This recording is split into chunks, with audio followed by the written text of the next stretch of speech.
श्री स्वामीजी महाराज वाणी ई वाणी रे समस्त विषय रे प्रत्येक दिग्रु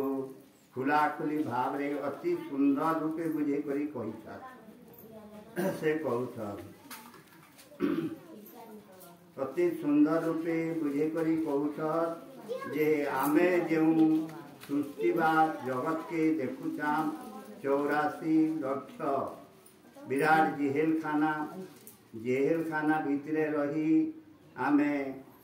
विभिन्न समय रे विभिन्न प्रकार जन्म ग्रहण करुअछा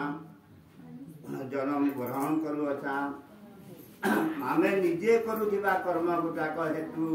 ई जेहेल खाना भितरे बंदी होई रहुछा विभिन्न समय रे विभिन्न प्रकार जन्म ग्रहण करुअछा संत ए जगत को कर्म भूमि बोली करी कहूछ उत्तम कर्म कर्मा बोले उत्तम फल पाएमा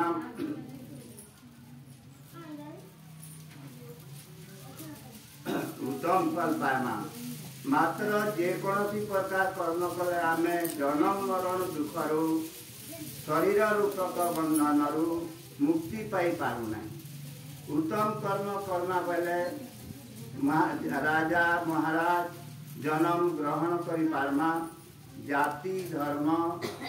देश रा संपद लाभ करी पारमा खूब बेसी हेबा बेले स्वर्ग वा वैकुंठ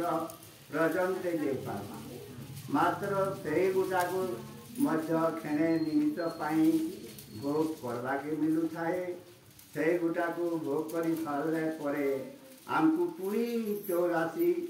जेल खाना भीतर के फेरी आसवा को पड़ू थाए प्रथमे कारादंड भोग करुमा तो तृतीय श्रेणी बंदी रूपे रहमा